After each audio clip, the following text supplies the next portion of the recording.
Jefferson F. Long. Hello everyone, today we'll be discussing Jefferson F. Long. Jefferson Long, the second African American elected to the United States House of Representatives, served for less than 3 months, the shortest term of any African American member, but became the first black member to speak on the House floor. Speaking against the amnesty bill, which restored political rights to most former Confederates, Long pleaded with his colleagues to acknowledge the atrocities committed by white supremacists in Georgia. To ensure that you never miss a video, please subscribe to our channel and click the bell icon before we begin.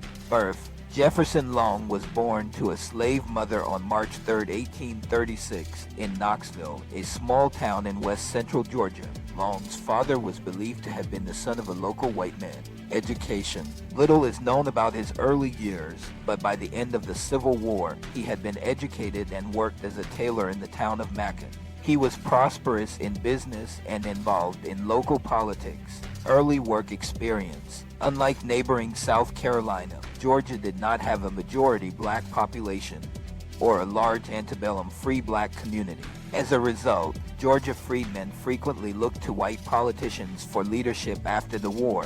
Long was an exception. His prosperous tailor shop catered to politically connected clients, allowing him to become involved in Republican politics. Starting in 1866, Long started promoting literacy among African Americans, and in 1867, he became active in the Georgia Educational Association, formed to protect and advance the interests of freedmen. Long was also a member of the Macon Union League, a grassroots political action organization. He introduced Georgian freedmen to politics as brilliant orators, preaching the virtues of the Republican Party. Long brought many whites into the Republican fold while traveling the state, arranging local Republican branches and encouraging black voters to register. In 1869, he was a member of the Republican State Committee and a key figure in the Georgia Labor Convention, which organized black agricultural workers to demand higher wages, better jobs, and better working conditions. Congress delayed Georgia's re-entry into the Union because the state legislature refused to ratify the 14th Amendment.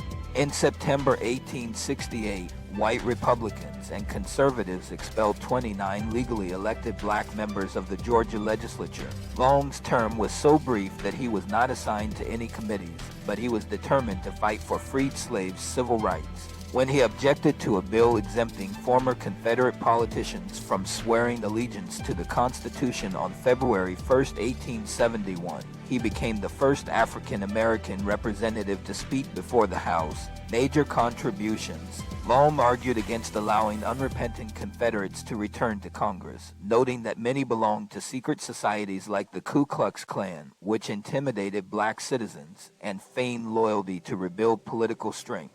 If this House removes the disabilities of disloyal men, Long warned, I venture to prophesy you will again have trouble from the very same men who gave you trouble before. Many major newspapers covered Long's speech, and northern newspapers, in particular, praised his oratory abilities. His speech was described in Georgia newspapers as a malicious attempt to disfranchise whites. Long's efforts were futile. The House voted 118-90 to grant amnesty to Confederates. Life after public job: Long returned to Georgia to campaign for Republicans. On Election Day 1872, he spoke to a group of freedmen and women in Macon. After that, the freedmen marched to the polls. After armed whites attacked the group, a riot broke out. 4 freedmen were killed, and most black voters in Macon did not get to cast their ballots that day.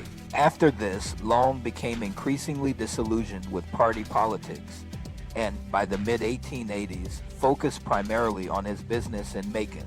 He died on February 4, 1907. Jefferson Long is a major figure in American history, black politics, and the Republican Party. If you like this video and want to learn more about history, please like and subscribe to this channel, share it with your friends, and press the bell icon to be notified. Thank you.